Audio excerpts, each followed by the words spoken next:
Good Wednesday afternoon. Welcome to another episode of Martin's Koi Pond. As you can see, as mentioned at the end of the last video, the aerated bottom drain is here, and I've got the tricky task, is a mild way of putting it, of getting all this ballast into a tiny hole in there. I've kind of made a sort of funnel. I'm going to see how that goes. I've welded all this together, and it's all ready to hook up once I've got the ballast in. So I'm going to get on trying to get that ballast in and then get back to you. Well, welcome back.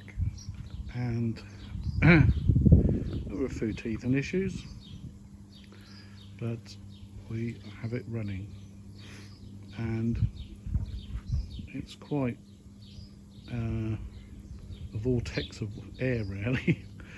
I think what I'm going to have to do is, when I want to view the fish, I'm going to have to knock the air off. Although I can see them around the edges quite easily, and when they go underneath the feeding station. But if I've got guests around and they want to see the fish, I'll just pop the air off, or if I want to record anything about the fish for you guys, again I'll just pop the air off. But in this, especially this hot spell we've just had, it's been like 26 degrees today, as much air as possible will do them the world of good. So need to just get the filters back on. They've been off while I've been in the pond.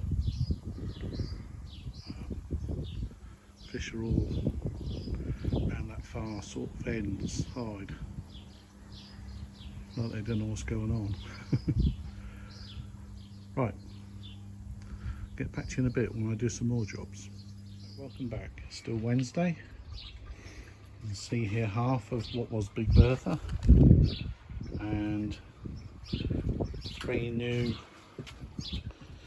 resin containers, some new resin, and some copper absorber, plus tights for media bags for the copper absorber, because that's really tiny. What I'm going to do is fill 2 of these full of the DI resin, because that's really good at getting rid of silicate, and then the third one will be full of Coop Resorb, which will be in a media bag made from ladies' tights, and that will run immediately after the 4-stage RO unit, which already has 1 final stage of resin. So it will give me 3 full resin stages for silicate removal, and 1 full copper stage for copper removal. And then I've got something else coming later in the week to go in the other half of Big Bertha, which is also a silicate remover, but more about that when it arrives. So I'll get these containers filled up and get back to you. Welcome back, and I've filled the 3 containers. So the 2 on the right are DI resin, deionizing resin, and the one on the left is Coop Resorb, and they're going to go in that order in this 3-stager, and then I'm going to run it in sequence after my non-pumped 400 gallon per day RO unit. So I'll get it all set up and get it running. Well, good Sunday morning, and happy Father's Day to all those fathers and grandfathers out there. I've had a particularly good haul. My eldest, my daughter, bought me a koi. Oh, hold on, cleaning out the pressure filter at the minute. I'm going to give it 2 cleans. and my son, my 28-year-old son, bought me a koi,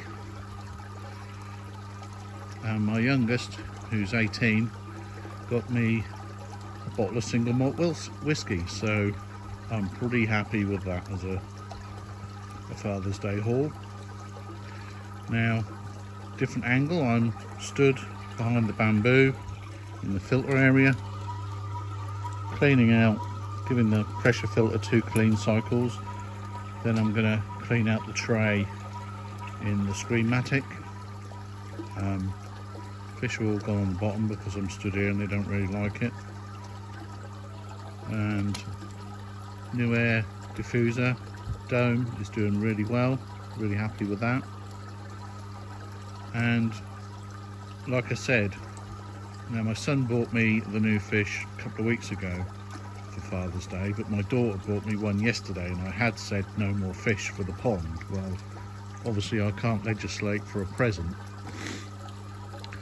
and she got me a Mukashi Ogon, which is down there.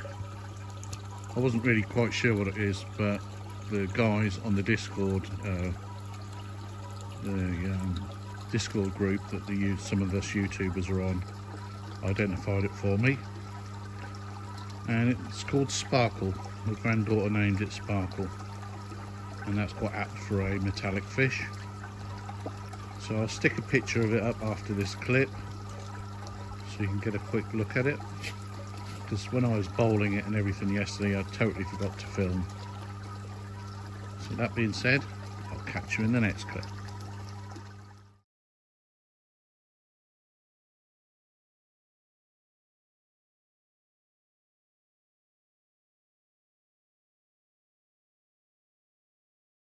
Oh, good Tuesday afternoon. It's a little bit breezy. I have got the mic on, but you still might hear some wind noise. Now I've got the measuring bowl out and the net out, and I'm going to try and get that fish out. It's not one that normally rubs and scrapes, but it has been the last couple of days, so I'm just going to get it out and check it, see if there's anything on it. So hopefully I'll be back to you shortly with it in the bowl. Right, so this is Splodge the Sankey, and it's not been out of the pond in, well, since I extended the pond, so it's not been out of the pond in over a year. I don't think it has anyway. So looks like he's around 40 centimeters now. It was 30 when I got it, so 10 centimeters of growth is pretty good. Sorry about that, I was looking at the fish, not the screen. I call it Splodge because of this mark here on its head. It's not quite a tancho because it goes down the side of its face as well. And a proper tancho Sankey is pretty much just black and white with a red spot. Anyway, I'm going to get some scrapes done and see if there's anything on it. Well, the Sankey's back in the pond, and the scrapes were clear as always, so it's just my ongoing water issue.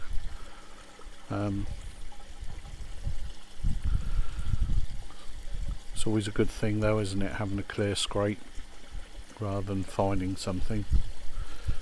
Though I do, because they flash so much, I do every couple of weeks have a fish or two out and just double check that it's not a parasite and it is the water.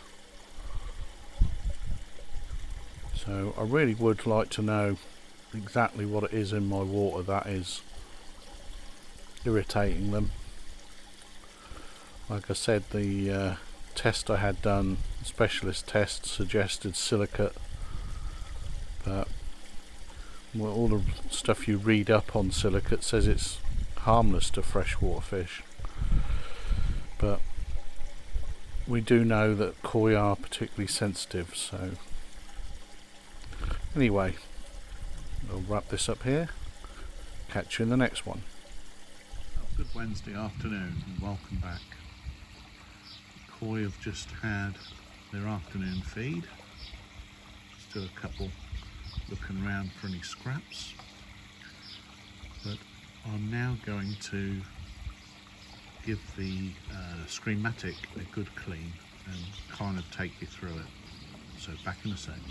Okay, so there's a couple of things I do in preparation. Take the waste collection tray out, and what you'll see is with the muck that collects on the tray underneath it. And I've got a watering can full of pond water that I'm going to use to wash that down with, and the outflow for the waste is on the garden redding. So the thing you do in a second is you put this bung in the outflow to the pond, and then let the water level fill up to the top of these sponges, which will all make sense in a minute. So I'll clean this off,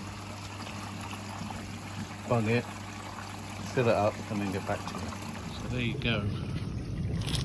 It's filled just a bit higher than I would have liked, but it's not too bad. And I've got this tool that you use for depressing these sponges down to clean them.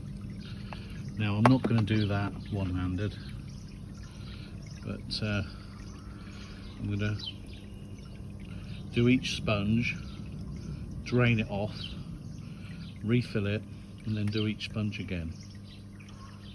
Well, welcome back.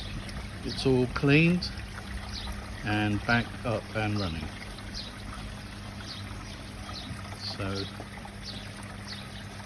shan't do that now again for another 2 or 3 weeks. I did 2 cleans of the sponges. They weren't particularly dirty. I'll show you the mess the effluent made on the garden.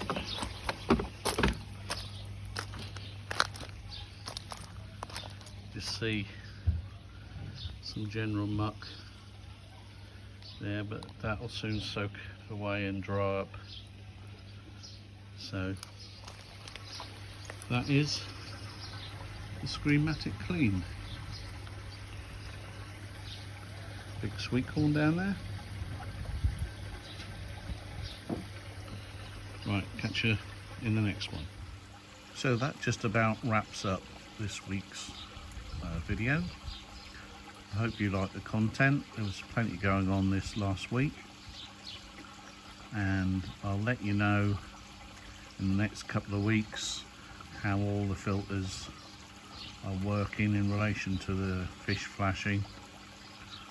I'm not 100% confident that it's going to stop it. There's just something in our tap water that I just can't seem to filter out. But you know, you can't say I haven't tried. And if I have to put up with the fish rubbing a little bit, there's one just doing it now, then I'll just have to put up with it and just every so often give them scrapes just to check it's not parasites. But you know, in a year and a bit I've never found a single parasite, and I have a good quality microscope, so I definitely see them. Well, I tell a lie. When I had the Tancho die last September from bacterial infection, he had 2 flukes on him, so I have seen flukes, but I've never seen them on live fish that I've scraped. So that being said, hope you enjoyed the content. If you haven't already, please subscribe, help me grow the channel, and I'll catch you in the next one.